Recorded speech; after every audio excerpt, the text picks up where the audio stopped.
Hello, everyone. Welcome back to Navigate Now with Ife. I know it's been quite some days. Um, I heard from some people asking me Ife when is the next episode coming out. A lot of for all of this encouragement. Thank you so much. It means a lot to myself and the team entire. It's been a wonderful week. I don't know how it is on your hand, but it's been a very busy one. I want to trust that. I want to believe that we've been working. I want to believe that the balls are already set in motion, towards achieving what it is that we want in 2025. I'll tell you a little story. So I was in Saskatchewan last year, and by reason of work, I needed to come to Winnipeg for work, basically. So one of the things that happened to me last year is the fact that I'm this person that I get very tired easily. When I engage in something physical or I've been stressed or maybe at work or something, by the time I get home, I become almost useless, basically.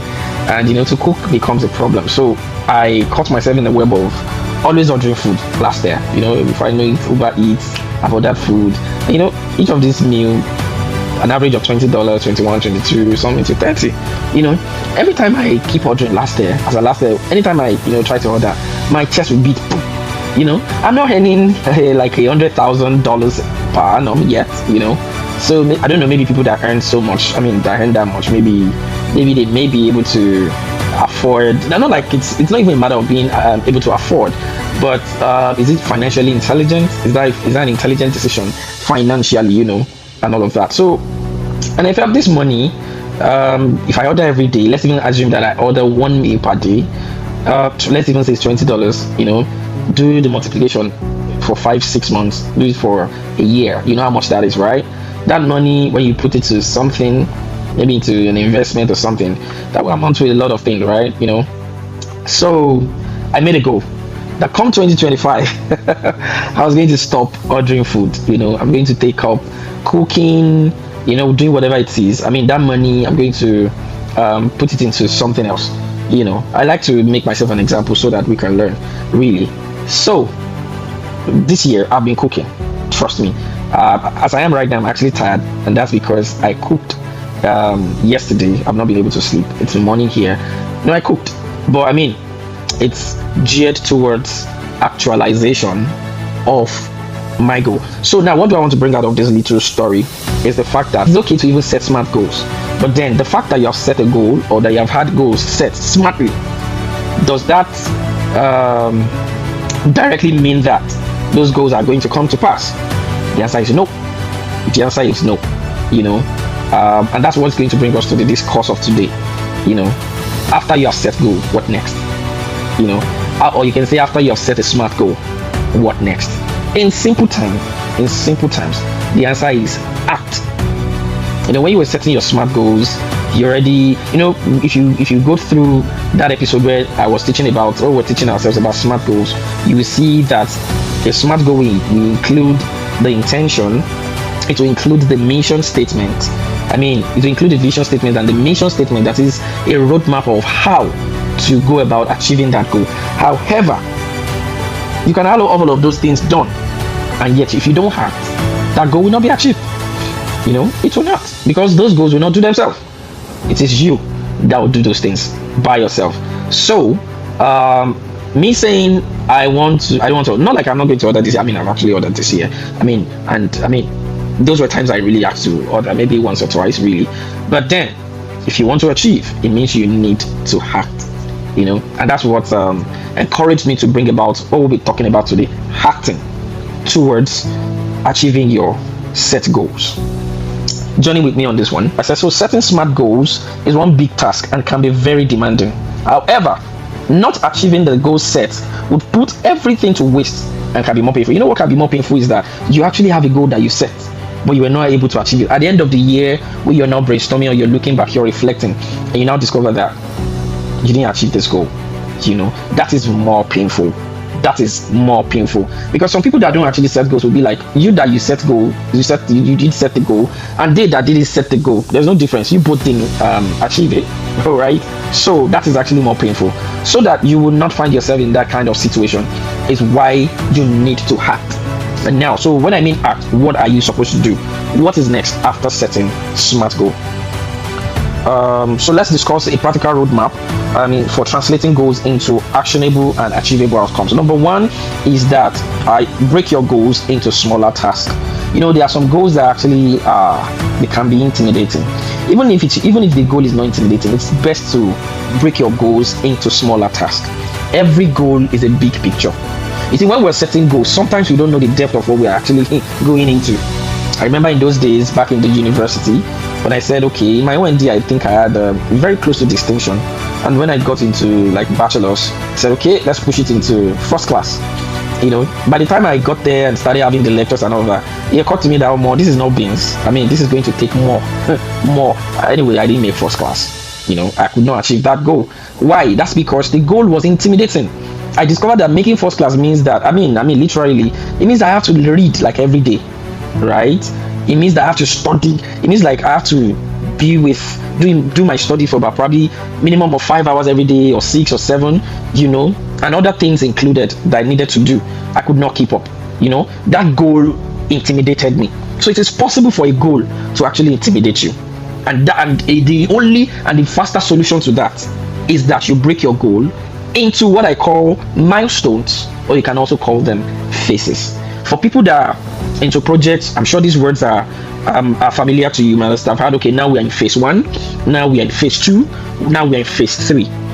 So it helps you to breaking down those goals. It makes that goal not intimidating to you. Once a goal becomes intimidating to you, it scares you, and you may not even want to do anything. So let me read what I have here. I said some goals can be very large and intimidating. You won't know they are in the actual sense. You won't know what they are in the actual sense when setting it. But when it is time to start implementing, that's when you feel that intimidating vibe. So you coming out, for instance, with good grades in a course starts with studying for each class and immediately. So for instance, for students now, some of us, very terrible attitude. We pile up studies. For every class that we've done, we wait till exam period before we start reading. That's a terrible attitude. Some people got away with it, they did it and they still made good grades and all of that. But that you escaped, that it worked that way, doesn't mean it should be the way. That's a wrong practice. I think as a student, no study should go without you attending to it on the immediate. The next class must not hit you without you having studied to understanding the previous class. All right?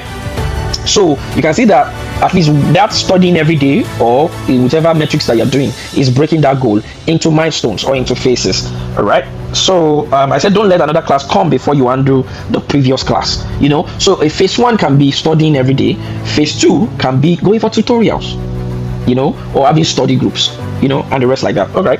So another example here, a journey of losing 30 kg in 3 months is easy. Okay? It means that every month you should have lost about 10 kg. All right? So phase 1 will be losing 10 kg, and that will happen in the first month. Phase 2 will be losing another 10 kg, and that will happen in the second month. Phase 3 will be losing another 10 kg, and that will happen in the third month.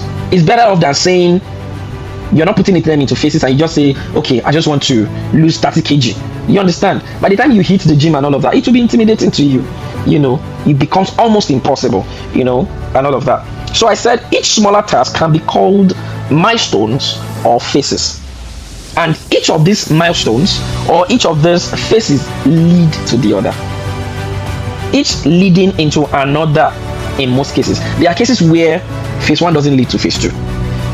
There are cases where phase 2 doesn't lead to phase 3. There are rare cases like that. There are cases where phase 1 leads to phase 3. And phase 2 leads to something else. There are cases where phase 1 and phase 2 has to be going on concurrently. But in most cases, the current phase will lead to the next phase, and sequentially like that till you get to the last phase, basically. So that's one. Let me give you another tip for here. Learn to prioritize conflicting tasks. There are times that in each of the phases, or in a particular phase, you'll be having conflicting tasks. Each phase is a series of tasks. So there are times that you will be having conflicting tasks. You'll be confused as to, should I do this one or should I do that one? Okay? Should I do this one? Should I do that one? In the case of probably losing 30 pounds, losing your weight and all of that. There might be conflicting task of, do I do diet, or do I hit the gym, or do I do surgery? I mean, maybe I don't know too much about gyms, but there are times where you have conflicting tasks and you don't know which one to go for. In that case, what you use to set yourself free is what I call using a priority table. And in that priority table, I'll still do a teaching, and it's a very detailed teaching on time management and priority management. So there's a quadrant that is being used. It's called a table of importance and urgency. I join you to look out for that episode. It should come in February. We'll be teaching immense and deeply on time management and priority management. Another tip I want to give you here is that you should always have a backup plan. I mean, don't let me even say a backup plan. You should always have backup plans, or what you also call contingency plans. You know why? In cases where, in some cases where you have set your goals, you made them smart enough and all of that, there are things that may happen that may be beyond your control. It could be government policies. It could be lack of resources. It could also be lack of information. It could be anything. You may eventually discover that the goals that you have set, the mission statements that you already planned using to achieve that goal, is not giving you the required result, and you see that there's a fault with that. Sometimes it could be unforeseen circumstances circumstances that are actually beyond your control. You can't do anything about it. What happens in such cases? Do you just forget about the goal? Do you just let it go or something? No, you fall back to another plan. Personally, I usually love to have plan B, plan C, and plan D. I happen to work in one industry, and I happen to schedule people for jobs, in a particular industry. And it's an industry where we don't usually, it's not like the guys that I'm scheduling, they are not, I won't call them full-time staffs. It's more of part-time. We beckon on people when we need their services, really, and all of that. So there are usually instances where you have scheduled people and they've given their interest, but for some reasons they pull off suddenly at the 11th hour, and all of that. So one of the things that saves me in such situations is that I have backup plans. So when I have scheduled, maybe it's a 2-man job or a 3-man job, when I schedule those 2 or 3, I usually have backup plans, because I know anything can happen. And I've had cases where at the 11th hour, we're supposed to go for a particular task by 7:30 in the morning, and for some reasons, one of the guys that needed to to do the task and all of that, was actually being called upon by his professor in school. I can't ask the person to not go and see the professor and all of that, basically. And I was not even in town, but thank God that I had plan B and I had plan C. Sometimes you need to even have like plan D.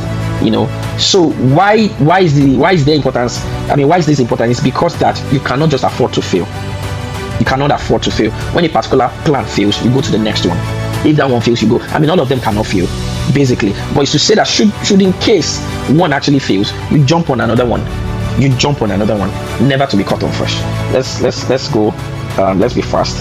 So I said, have backup plans or contingency plans. Stuffs happen and some are beyond our control. Having another plan to fall back on without distorting your plan is great gain. So now your plan B, your plan C, your contingency plans, must not be one that will distort you. Neither should it distort the outcome of the goal that you're looking out for. Okay? It must not distort you. It must not distort your results as well. Please put that at the back of your mind. Another tip that I want to give today is that now that you have set your goals, you need to take action. All right. So earlier today we said, okay, you should break your goals into milestones, into smaller tasks, milestone and phases. We also said, okay, prioritize conflicting tasks using urgency and importance. Then I also said, have backup plans. Things fail, but have backup plans. One of the things I want to give you is stick to your plan. Stick to your plan. It means that if your plan says get up by 3 a.m. to read, please get up. Be serious with yourself. Be serious with your life. There's a saying that I usually say, I don't know who has that phrase. I don't know who has that saying. It says that the proof that you want something is seen in your pursuit. If you really want something, we will see it in your pursuit. All right? You want to make first class, we will see it in your pursuit. You want to lose a particular amount of kg, we will see it in your pursuit. You want to save up a particular amount of money by the end of the year. We will see it in your pursuit. Whatever it is that you want to achieve, we will see it in your pursuit. So stick to your plan. If your plan says wake up by 3 a.m., please wake up by 3 a.m. If your plan says don't order food, like in my own case, then I shouldn't order food. That's part of sticking to the plan. If the plan says don't take soda, then don't take soda. That's sticking to your plan. You must be diligent. You must not deceive yourself. Why set goals when you know that you can't be serious with it? All right. So one thing that is very germane and important in you achieving is that you must stick to your plan.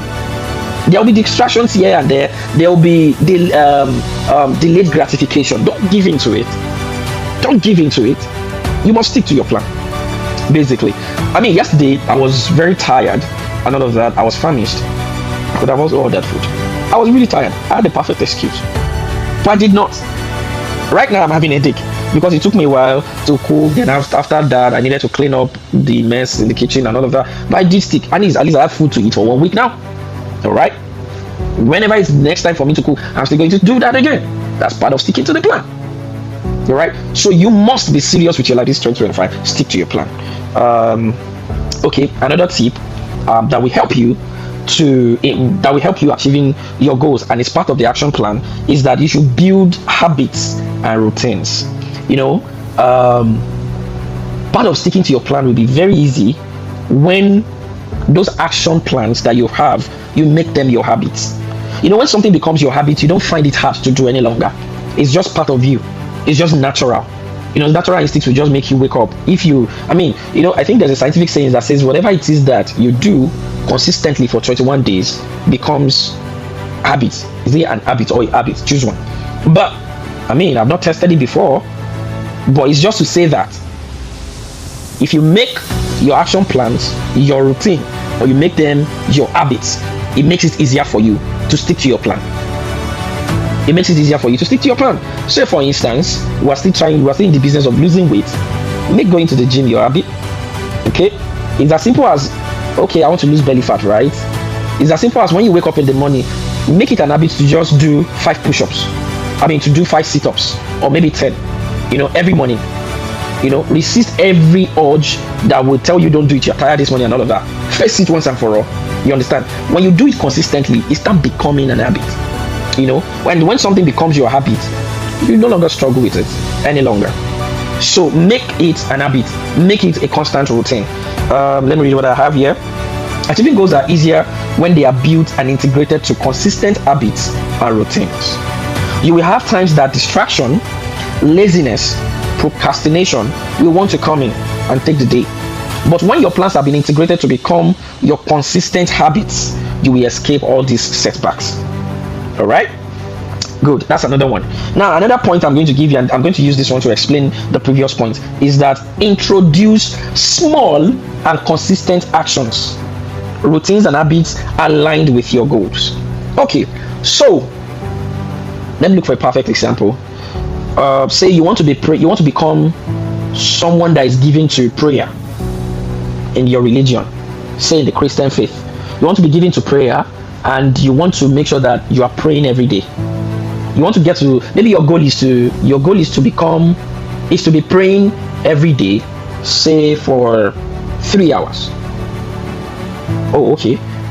You can also use that of reading for students. You want to develop yourself, you want to become someone that is okay, and someone that will be reading for 3 hours every day. All right. So if you want to start it by, I want to start reading for 3 hours, right? And I just start by, today I want to read for 3 hours. Tomorrow I want to read for another 3 hours. I will burn out. You know why? It's not something I'm used to. All right. So this method that I'm teaching says that introduce small and consistent actions. How do I mean? I will start by doing 30 minutes every day. All right. I do 30 minutes every day. I'll try that for a week. 30 minutes. For starters, 30 minutes shouldn't be a problem, right? Do 30 minutes prayer, do 30 minutes study, do 30 minutes workout, whatever it is that you want to achieve. Try small amount, For instance, I'm having some savings this year, so I'm saving in Naira, I'm also saving in dollar, right? So I started saving, I don't want to tell you the amount. Okay, let me use the dollar one. So I started saving $10 per day.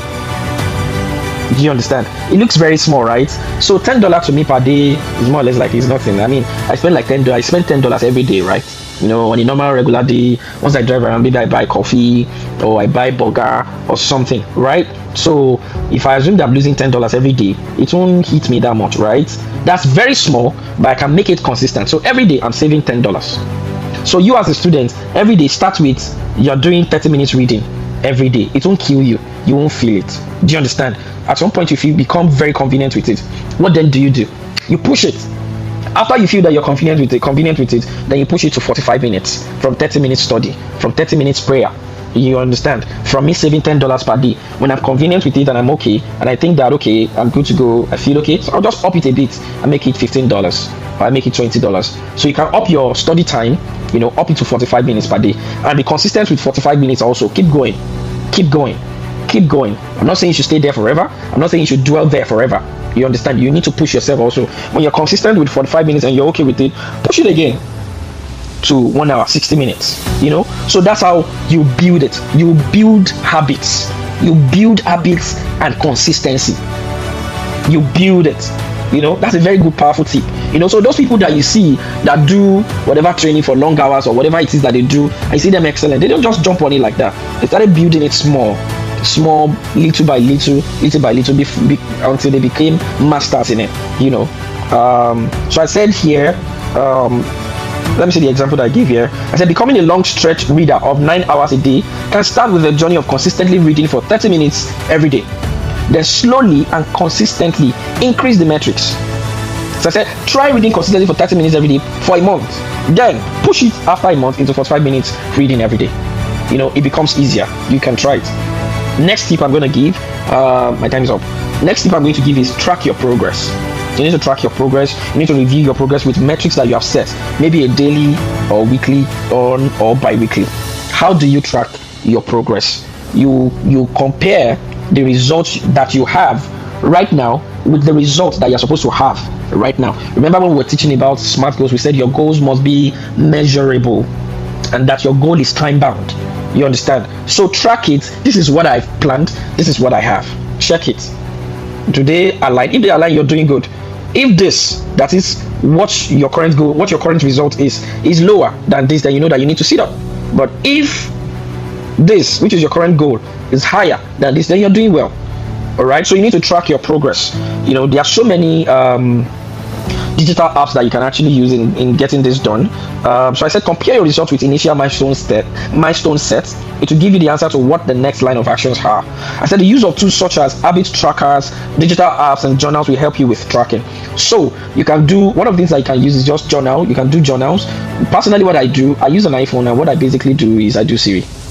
I don't want to, I set alarms. I mean, life is simple. It's just for me to say, hey Siri, do this, set an alarm for me for this, set a reminder for me for this, I have reminders that comes up every day because I want to be doing those things every day, and I want them to become habits for me. I mean, life is simple. You have all the gadgets there. Go on, even if you are using Android, I mean, there are so many apps that can help you do journaling and all of that. I mean, it's really helpful. Okay, one other tip that is very important, one tip I want to share also is that you give room for accountability.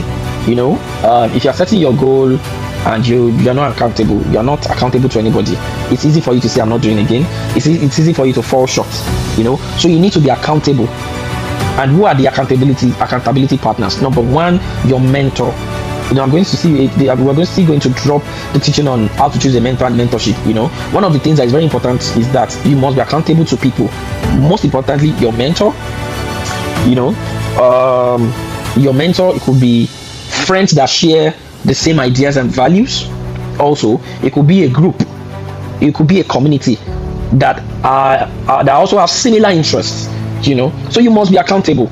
You must have accountability partners, people that can ask you, okay, where are you right now? Oh, you're doing well. Oh, you need to sit up tight. And people that can give you a knock on the head.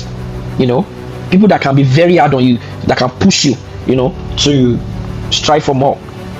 So I said share your goals and action plans with trusted friends or friend, mentor, or your coach. You can also find and join a community with similar objectives. There are study groups, financial groups, job groups. I mean, the world is easier these days. There are so many tools, but you must be accountable to your mentor, find yourself groups that have similar objectives, and all of that. That will be very good for you. Since you have accountability partners and all of that, then it's essential that you schedule or regular check-ins. There must be timely measures that you put in place that, okay, let's check in at this time. In a month we need to do a check-in. In 2 months we need to do a check-in. In 3 months we need to do a check-in on how far that I have gone, with this plan. All right, about 2 or 3 more to go. You need to adapt and adjust. This is very key, and I will explain. Things go wrong. Things go wrong sometimes. Conditions change sometimes. Policies happen. Country happen. A lot of things can happen, and some can be things that you don't have power over. You should not be rigid. You should be able to adjust and adapt. There are times where projects that have been set in a particular way, you will need to adjust the metrics. You need to adapt sometimes, to new conditions, basically. So you must not be rigid. You must be willing to adapt and to adjust. Let me read what I have here. There may be need for revision of plans and goals. For so many reasons, there can be, lots of things that can happen. It could be a shift in resources. It could be goal evolvement. There are times that your goal will evolve. Your goal might evolve bigger than what it is. It could be unforeseen circumstances. It could also be policies. You should be flexible enough to adapt and to adjust. That is very key. Some people get stuck here. Do you understand? And one easy way to help you out here is that you should be flexible. Thank God that you have a mentor. Of course, the mentor is expected to have experience, enough knowledge in this line, in this particular aspect of life that you're working on.